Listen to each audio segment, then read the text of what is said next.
নাটকের ব্যস্ততা সামলে এবার নতুন একটি সিনেমায় অভিনয় করতে যাচ্ছেন জনপ্রিয় অভিনেতা মোশাররফ করিম। বিষয়টি নিশ্চিত করেছেন নির্মাতা কচি খন্দকার।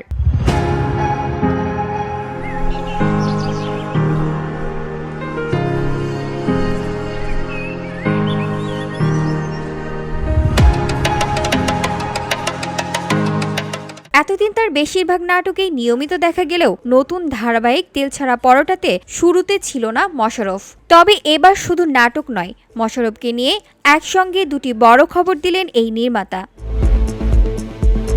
কচি খন্দকার জানান, তার পরিচালিত ধারাবাহিকের ১০০ পর্বের পর যোগ দেবেন মোশাররফ করিম। অভিনেতার ব্যস্ততা থাকায় শুরুতেই পাওয়া না গেলেও তার অংশের গল্প আগে থেকেই তৈরি রাখা ছিল।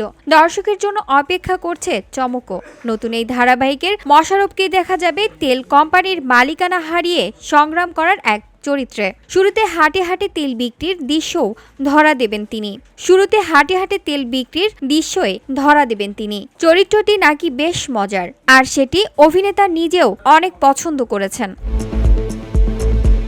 শুধু ধারাবাহিকই নয়, দীর্ঘদিন পর আবারও সিনেমার নির্মাণে ফিরেছেন কচি খন্দকার, আর সেই সিনেমাতেই অভিনয় করছেন মোশাররফ করিম। বৃহস্পতিবার সবকিছু চূড়ান্ত হয়েছে বলে জানান নির্মাতা। প্রায় এক দশক আগে ভেবে রাখা ফুটবল ভিত্তিক গল্পে তৈরি হচ্ছে সিনেমাটি। নাম ঠিক করা হয়েছে my dear football. VOD Bangla news desk.